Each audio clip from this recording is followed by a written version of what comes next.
జాతీయవాద జర్నలిజానికి అసలైన వేదిక నేషనలిస్ట్ హబ్ ని సబ్స్క్రైబ్ చేసుకోండి.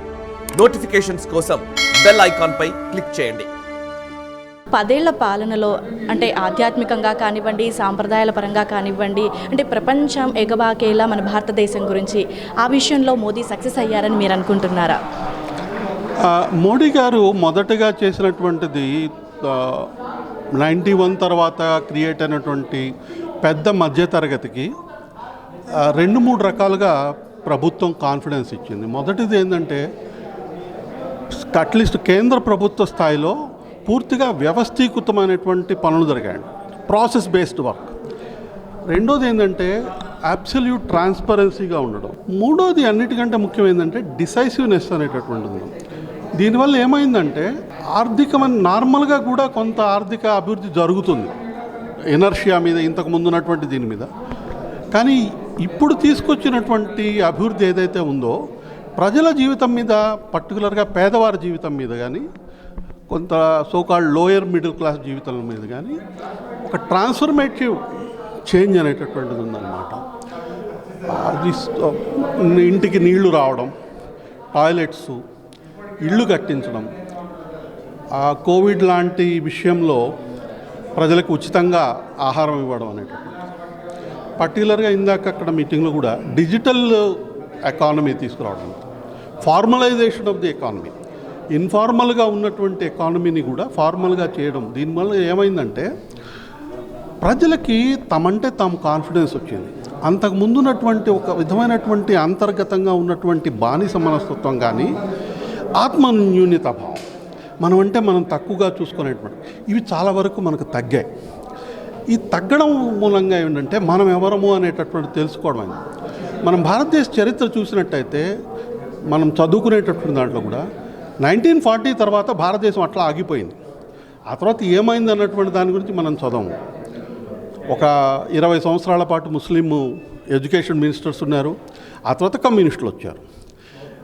ఇప్పుడు ఏమైందంటే ఆ రోజుల్లో ఉన్నటువంటి జరిగినటువంటిది ఓన్లీ మనం చూసినటువంటి ఆక్రాంతల యొక్క చరిత్రేనా మంది, వేల సంవత్సరాలు ఉన్నటువంటి చరిత్ర ఏంటి, అప్పుడున్న మన యొక్క అచీవ్మెంట్స్ ఏంటి, మనం ఏం చేసాము, మన తప్పులేంటి, మన ఒప్పులేంటి అనేటటువంటిదివన్నీ వరుసగా చదవాలా అన్నటువంటి ఇంట్రెస్ట్ ప్రజల్లో వచ్చింది.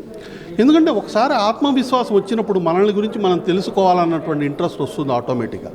ఒకసారి ఆర్థికంగా మనం అభివృద్ధి చెందుతున్నప్పుడు, మనం తలెత్తుకొని సమాజంలో తిరిగేటటువంటి పరిస్థితి ఉన్నప్పుడు వరుసగా ఆటోమేటిక్గా నరేంద్ర మోడీ గారు చెప్పినట్టుగా అగర్ హమ్ లోగ్ అచ్చే హోంగే తో దోస్త్ భీ బదలేగా, దుష్మన్ భీ బదలేగా. కాబట్టి మన శత్రువులు కూడా మనకి ఒక విభిన్నమైనటువంటి విధానంగా మనం చూసేటటువంటిది, మనతో ప్రవర్తించేటటువంటి పరిస్థితి ఉన్నది. ఇది చాలా ముఖ్యమైనటువంటిది. ఇప్పుడు ఇంకా మనం వచ్చే 10-20 సంవత్సరాలు ఇప్పుడున్నటువంటి ఇన్ఫ్రాస్ట్రక్చర్ ఇన్వెస్ట్మెంట్ ఏదైతే జరుగుతుందో, ఈ మొమెంటమ్ అనేటటువంటిది చాలా చాలా ఇంపార్టెంట్ పాత్వే. ఇది చాలా ఇంకా వస్తుంది.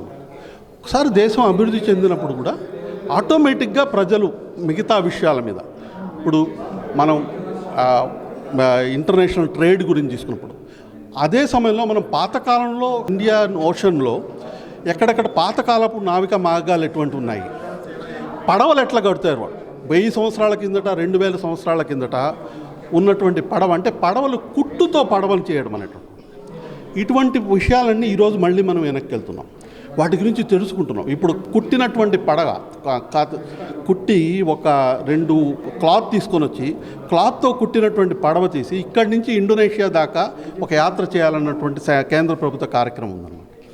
ఇటువంటి కార్యక్రమాలని వరుసగా వచ్చినప్పుడు మనం ఏంటి అని తెలుసుకోవడం, మన గురించి మనం గర్వపడడం, మనం ఇంకా ముందరికి వెళ్ళేటప్పటికి ఒక జాతిగా, ఒక దేశంగా మనం మొత్తం ట్రాన్స్ఫార్మ్ అయినటువంటి పరిస్థితి వస్తుంది. గత 10 సంవత్సరాల్లో ఆర్థిక పరంగా కానీ, పరిపాలన పరంగా కానీ, సెక్యూరిటీ పరంగా కానీ తీసుకున్నటువంటి నిర్ణయాలు ఈ మొత్తం సాంస్కృతిక పరం మీద ఆటోమేటిక్గా ఎఫెక్ట్ వస్తుంది. ఓకే సార్, మరోసారి మోదీ పాలనలో ఎలాంటి అభివృద్ధి జరగాలని మీరు కోరుకుంటున్నారు? ఇప్పుడున్నటువంటి ఇన్ఫ్రాస్ట్రక్చర్ ఇంకా ఎక్కువగా పెరగాల్సి ఉన్నది. ఆల్రెడీ మనం ఇందాక చెప్పినట్టుగా డిజిటల్ ఎకానమీ వైపు, ప్రాసెస్ బేస్డ్ వీటి మీద ఒకసారి ఆల్రెడీ మనం స్టార్ట్ చేసాము. గత 10 సంవత్సరాలుగా ఇన్ఫ్లేషన్ కంట్రోల్గా వచ్చి గ్రోత్ రేటు రెండింటిని బ్యాలెన్స్ చేసుకున్నటువంటి ఎకానమీ తీసుకున్నాం. అంటే ఇంతకు ముందు ఉన్నటువంటి పరిస్థితి ఏంటంటే మనం యూపీఏ పరిశ్రమలు చూసుకున్నప్పుడైతే చాలా హై ఇన్ఫ్లేషన్, సెకండ్ యూపీఏ 2లో హై ఇన్ఫ్లేషన్ రేట్ ఉండేది. ఇప్పుడు మన నరేంద్ర మోడీ గారు వచ్చిన తర్వాత ఇన్ఫ్లేషన్ బాగా కంట్రోల్ చేయడం అనేటువంటి చాలా ఒక మంచి విధానం పరమైనటువంటిదిగా గత 10 సంవత్సరాల నుంచి కూడా ఇన్ఫ్లేషన్ కంట్రోల్ చేయడం, ఒక సస్టైన్గా పర్సంటేజ్గా గ్రోత్ ఉండడం వల్ల ఇది ఒక ప్రాసెస్ కింద వచ్చేసింది. దీనివల్ల చాలా ఒక నెక్స్ట్ 10 years 20 years కూడా ఈ ఇన్ఫ్రాస్ట్రక్చర్ ఎక్స్పెండిచర్ వల్ల వచ్చిన పుష్ ఏదైతే ఉందో ఖచ్చితంగా మనం మొదటి 3 స్థానాలకైతే వచ్చేస్తాము. 2వ స్థానానికి వెళ్ళడం కూడా పెద్ద దూరంగా లేదు. Will cross America. Okay sir ఫైనల్గా NH టాక్స్ నిర్వహించినటువంటి ఇండియా టు భారత్ అనే ఈ ప్రోగ్రామ్కి సంబంధించి దీనిపై మీ ఒపీనియన్? ఆంధ్రప్రదేశ్లో కానీ ఇప్పుడు తెలంగాణలో కానీ కమ్యూనిస్టు వాళ్ళ భావజాలం కానీ లేదా పురాతన కాంగ్రెస్ భావజాలం ఉన్నటువంటి న్యూస్ పేపర్స్ కానీ ఇటువంటివి వచ్చాయి. రెసిడ్యువల్గా తర్వాత వచ్చినటువంటి యూట్యూబ్ ఛానల్స్ కూడా అదే విధమైనటువంటి భావజాలం తీసుకొచ్చింది. కానీ జాతీయవాద భావజాలం నుంచి తీసుకొని వచ్చినటువంటి మొట్టమొదటి పెద్ద ప్రయత్నం, అంతకుముందు చిన్నవాళ్ళు ఎవరైనా చేశారో మనకు తెలియదు, మొట్టమొదటి ప్రథమ ప్రయత్నం పెద్ద స్థాయిలో జరిగింది, చాలా ముఖ్యమైన స్థాయిలో జరిగినటువంటిది నేషనల్ హబ్ మాత్రమే. ఇది ఒక స్ఫూర్తిగా తీసుకొని ఇది ఒక్కటే కాదు, ఇంకో 10 మంది ఇటువంటివి స్టార్ట్ చేయాలి. స్టార్ట్ చేసినట్టు ఇది చాలా ఇంపార్టెంట్ వాయిస్. దీనివల్ల దేశాభివృద్ధికి అనేటటువంటి చాలా ఇంపార్టెంట్గా వస్తుంది. చాలా మంచి ప్రయత్నం జరిగింది. ఇంకా భవిష్యత్తులో ఇంకా ఒక రెగ్యులర్ టీవీ ఛానల్ లాగా వస్తుందని ఆశిస్తున్నాం. థ్యాంక్ యూ సార్, తప్పకుండా. ఈ వీడియో మీకు నచ్చినట్టయితే లైక్ చేయండి, 10 మందికి షేర్ చేయండి. అలాగే కామెంట్ల రూపంలో మీ అభిప్రాయాలను మాతో పంచుకోండి. Nationalist hub group of channels ను సబ్స్క్రైబ్ చేసుకుని తెలుగునాట జాతీయవాద జర్నలిజాన్ని ప్రోత్సహించండి. ఈ వీడియో కింద ఉన్న బెల్ ఐకాన్ పై క్లిక్ చేయడం మర్చిపోవద్దు.